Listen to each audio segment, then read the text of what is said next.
Hello and welcome to the IG Daily Market Update for the 8th of March 2010. It's been a fairly indecisive start to trading again this morning. Market not really deciding sort of which way to turn and which side of Friday's close it really wishes to fall upon, and with a lack of any real news across the day, certainly macroeconomic news, it could potentially be quite a quiet day in the markets. At the moment the FTSE, that's around about sort of a dozen 14 points at around 55.85.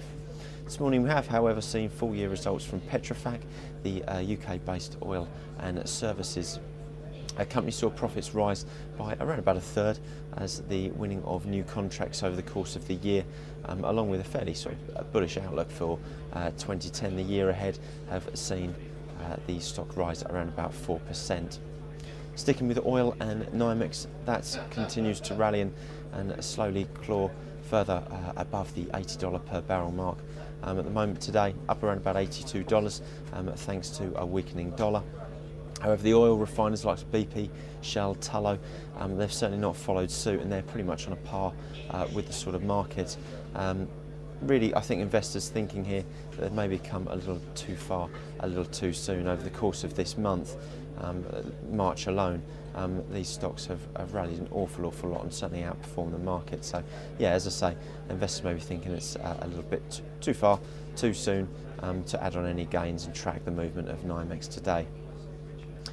Stock and insurer of the moment, Prudential, that's continued to claw back some of its losses that it's seen over the sort of recent couple of weeks, announcing over the weekend that it would accelerate plans to list on Hong Kong before going ahead with this record $20 billion rights offer.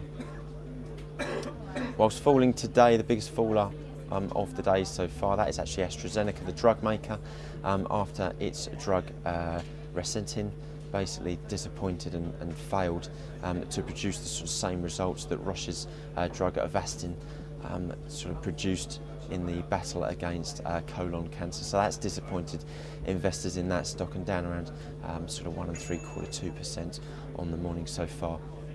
As I said right at the top of the update, there's no news from the States whatsoever, macroeconomic news from the States and planned news from the States this afternoon.